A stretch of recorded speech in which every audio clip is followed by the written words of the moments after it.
Assalamualaikum warahmatullahi wabarakatuh. Kembali lagi bersama dengan Pak Guru Ade. Halo, selamat pagi kelas 6. Hari ini kita akan belajar tema 2, Persatuan dalam Perbedaan. Subtema 2, bekerja sama mencapai tujuan pembelajaran 1.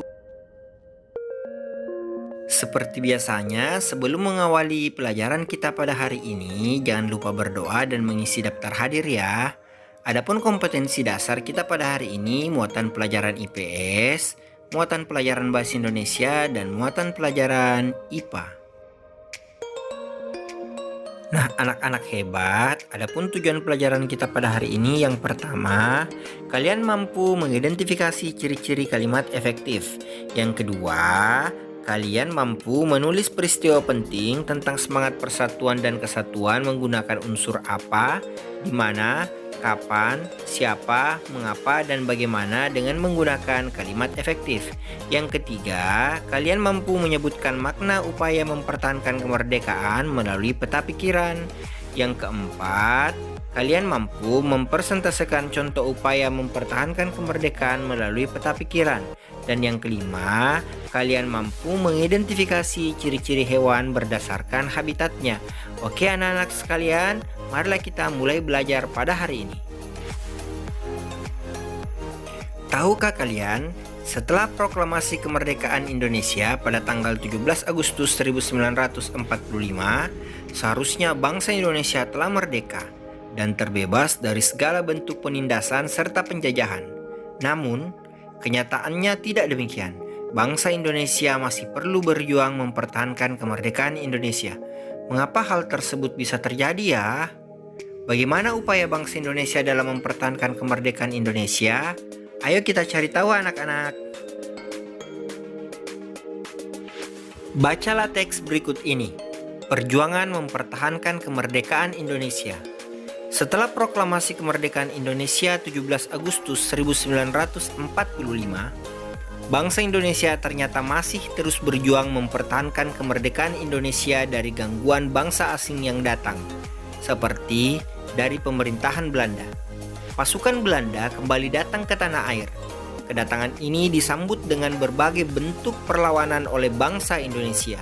Sehingga sejak tahun 1945 sampai 1950 telah terjadi berbagai macam pertempuran di berbagai daerah antara pihak Indonesia dengan pihak Belanda yang dibantu oleh Inggris.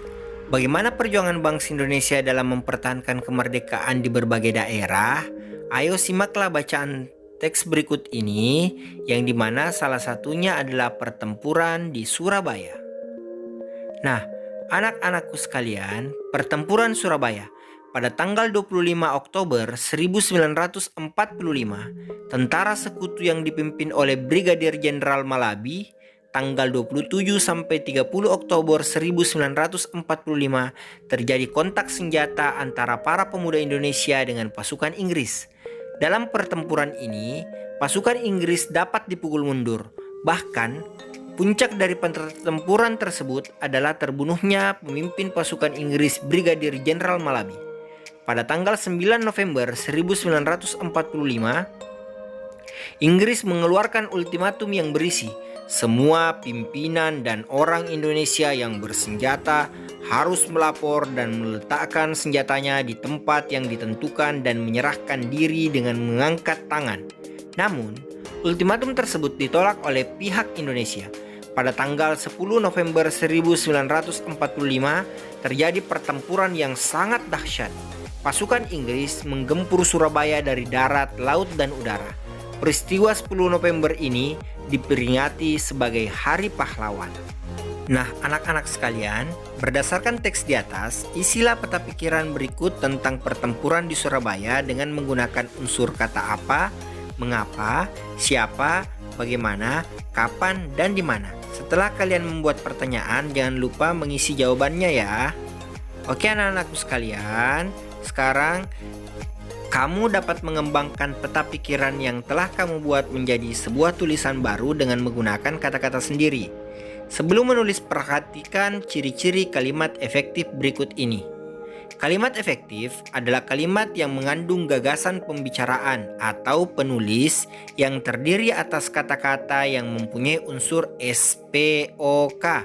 Ciri-ciri kalimat efektif yang pertama memiliki unsur penting atau pokok, minimal unsur subjek dan predikat. Kedua, menggunakan struktur bahasa yang tepat. Yang ketiga, memenuhi kaedah ejaan yang berlaku. Dan yang keempat, menggunakan pilihan kata atau diksi yang tepat dan sesuai kebutuhan. Nah, anak-anak sekalian, apa itu kalimat SPOK? Kalimat SPOK adalah rangkaian kata yang mengandung subjek atau pelaku, predikat, disebut kata kerja, objek, penderita atau yang dibebankan pekerjaan, dan yang terakhir keterangan tempat, keadaan, waktu. Nah, anak-anakku sekalian, marilah kita menyanyikan lagu SPOK. Subjek, pelaku, predikat, kata kerja, objek, penderita, keterangan terbagi kepada keterangan tempat, keadaan, dan waktu. Nah, anak-anak sekalian, adapun contoh kalimat SPOK, misalnya, kami adalah subjek atau pelakunya, penulis adalah predikat, kata kerjanya. Tugas tematik adalah objek, yaitu adalah penderita atau yang dibebankan pekerjaan. Keterangannya adalah di sekolah. Maka ketika semua dikumpulkan dan disusun menjadi sebuah kalimat, yaitu adalah kami menulis tugas tematik di sekolah. Kami subjek menulis predikat, objeknya tugas tematik, dan keterangannya adalah di sekolah. Nah, anak-anak hebat, buatlah tulisan menggunakan kata-kata sendiri tentang pertempuran Surabaya. Berdasarkan peta pikiran yang telah kamu buat, gunakan kalimat efektif. Contoh, pasukan Inggris menggempur Surabaya dari darat, laut, dan udara pada tanggal 10 November 1945. Itu karena bangsa Indonesia tidak mengindahkan ultimatum dari Inggris. Ultimatum dibuat setelah pemimpin pasukan Inggris Jenderal Malabi terbunuh ketika kontak senjata antara para pemuda Indonesia dengan pasukan Inggris. Adapun kalimat efektif yang ada pada bacaan di atas, pasukan Inggris adalah subjek, menggempur adalah predikat, Surabaya dari darat, laut, dan udara adalah objek, pada tanggal 10 November 1945 adalah keterangan. Maka ketika mereka disusun, pasukan Inggris menggempur Surabaya dari darat, laut, dan udara pada tanggal 10 November 1945. Nah, anak-anak hebat, sudah paham kan yang dimaksud kalimat efektif?